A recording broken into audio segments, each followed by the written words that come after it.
this is another example of a place that really exists that shows up in the stories, because in book 2 there's a scene where they're at a certain beach watching a beautiful sunset, and it's a beach that really exists.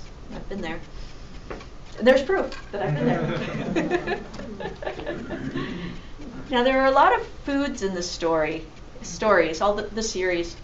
A couple of recipes show up in book 1, but then they really come into their own in book 2, because Adora, that heroine who we met, her brother Ken is in book 3, and so is his chum Felix. Now, I don't know how many of you have spent time with young, active guys, but they get very hungry. And so the recipe for their favorite coasting cookies is in the back of the book, and that's an actual 19th century recipe. For my books, I collect antique cookbooks, and part of incorporating the foods into the story is finding the original recipe, and then that always goes in the back of the book in the appendix.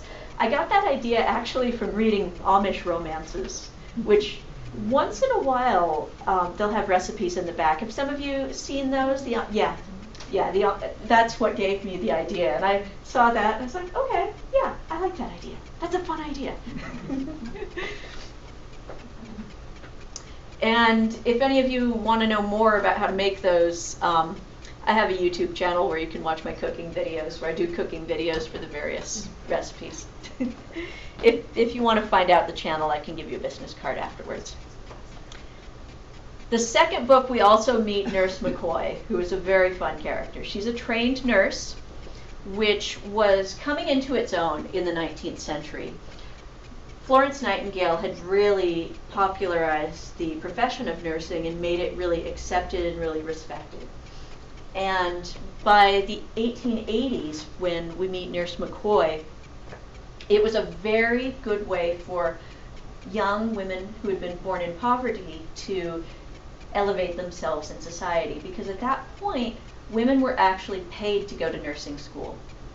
And so they could get paid to go to school, and then they had a respected profession for the rest of their lives. And that's what's happened with Nurse McCoy, who is this spunky Appalachian who don't take no nonsense from anybody. And she don't think she's such great shakes, but she thinks the rest of the world are dumb fools.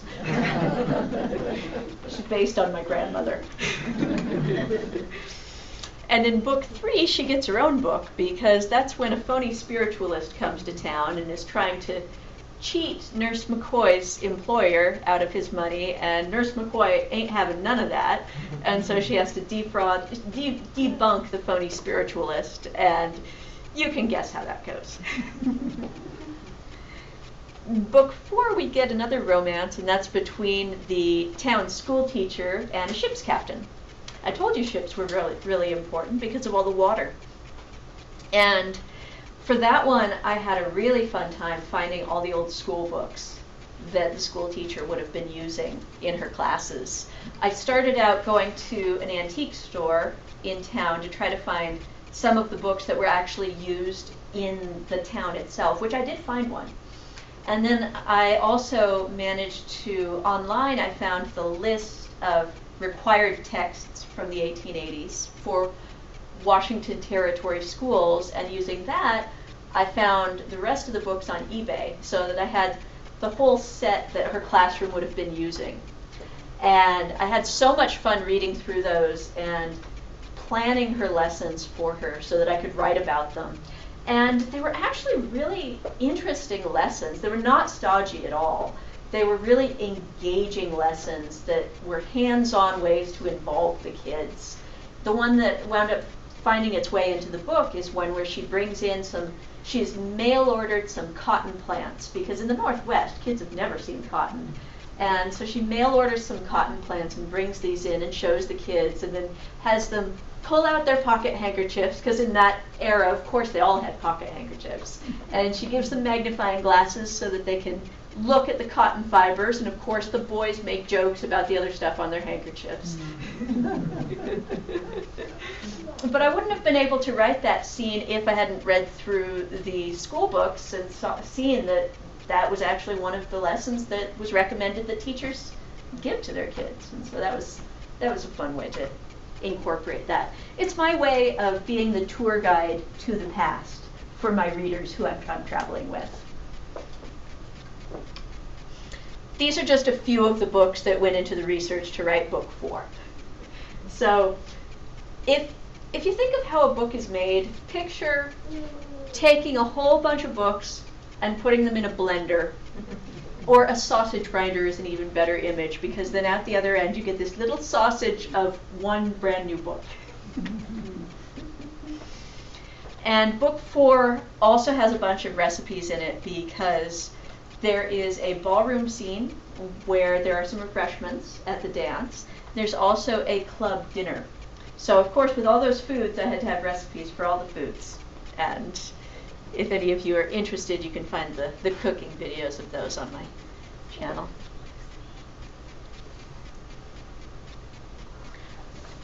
Book 5, they go to a circus. And this started because I found a newspaper article of an actual circus that was in Victoria, Canada, in the 1880s. I found the date when they'd been there. The newspaper article listed all the animals that they'd brought. It even listed the ships that they'd come in on. And that was it was just a fascinating window into the past to read this actual newspaper article of this actual circus event. And by this point in the series, my characters from my club had become such friends to me. I said, my friends have to go to this circus.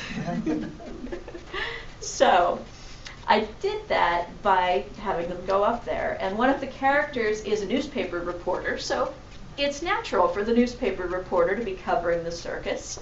So I sent him up there, and of course wherever he goes, his chum Ken has to go. And since he's Adora's brother, Adora sends her husband along to keep an eye on her brother, because she knows he gets into all sorts of mischief if he's left on his own. And of course, in the process of things, those guys get mixed up in a romance between one of the circus performers and a rich heiress to a fur fortune, which was, it gets a little chaotic and very entertaining. The ships that they rode in on were named in the newspaper article, and then I kept hunting until I found pictures of the actual ships. Now, if you can picture, I have trouble picturing this. Maybe your imagination is better than mine. They brought elephants. Many elephants, several of them, on these little steamships. Now, fitting elephants on a steamship without capsizing it must have been very interesting, to say the least. But they managed it. It really happened. Now, since the fellows got to go to a circus in book 5. In book 6, the ladies get to go to a hot spring, which was the spa of the 19th century. And whereas the guys go by ship oversea, the gals go overland up into the mountains. And there we've got Addie. And Lizzie's the school teacher again, and we meet a new character who's Ethel, who is rather snidely sometimes referred to as awkward Ethel, because she is so socially inept. But along the way, they pick up a baby owl, which Ethel decides is going to be her new pet.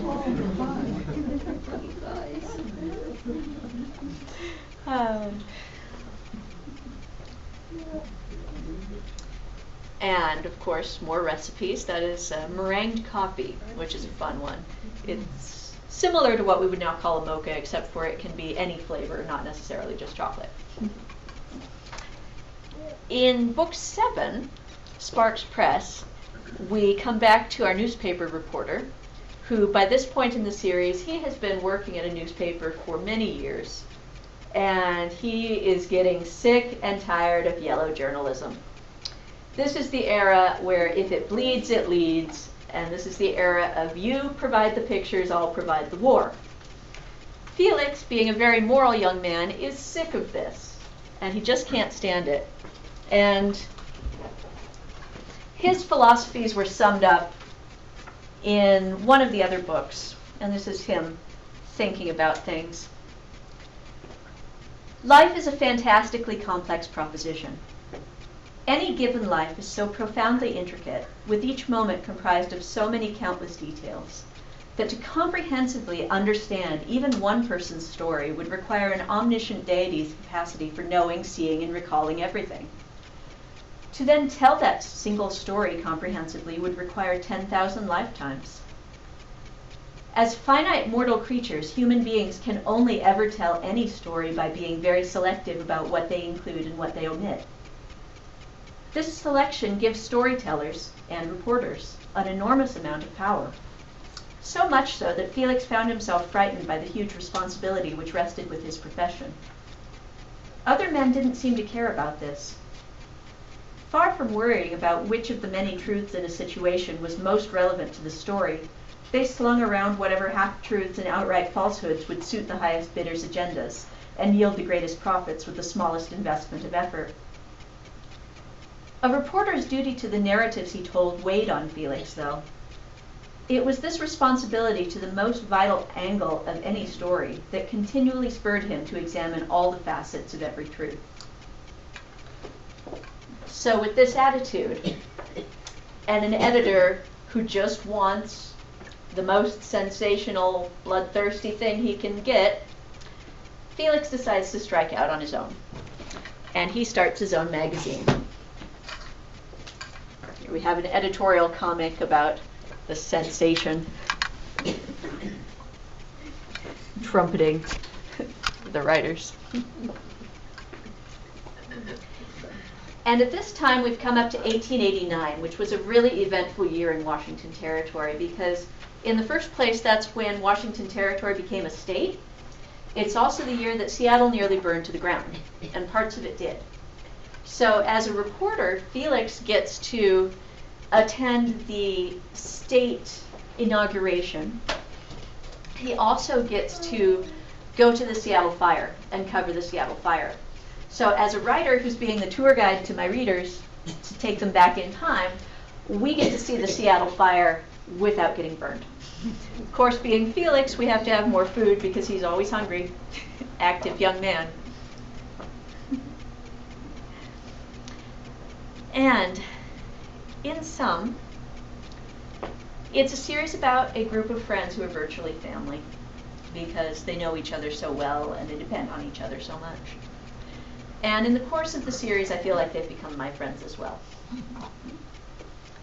It's based in a lot of research of the period and knowledge that I've gained by doing things that they were doing. Cooking on wood stoves, using oil lamps, writing with fountain pens. These are things that you only really get a feel for if you do them. You know, I mentioned that I write them by hand. And I use a lot of primary sources for my research. Now, a primary source is something that is actually written, in this case, in the 19th century. So it's a first-hand account. And a lot of the more recent books about a period often get into a game of telephone where something happened and one person writes it down, someone else writes that down, and the narrative gets sort of twisted over time. But by going back to the original sources, I find that I can present a more nuanced and much more interesting picture of the world. I've had people tell me that they've bought these for their 12-year-old grandchildren. I've also heard people say they share them with their grandparents. I write them for adults, but it's been fun seeing what a variety of ages they appeal to. And I just see them as my way of just instilling some wholesome, good values into people that I want to share with everybody, like friendship and, in Felix's case, you know, being moral about things and just doing the right thing because it's right. And that's how I see my writing. That's what I do. So. Thank you for watching today. I hope you enjoyed this video. Since all 10,000 of you couldn't be there, I hope it felt a little like you were. And have a great day, and remember to tell your friends about my books. Happy reading!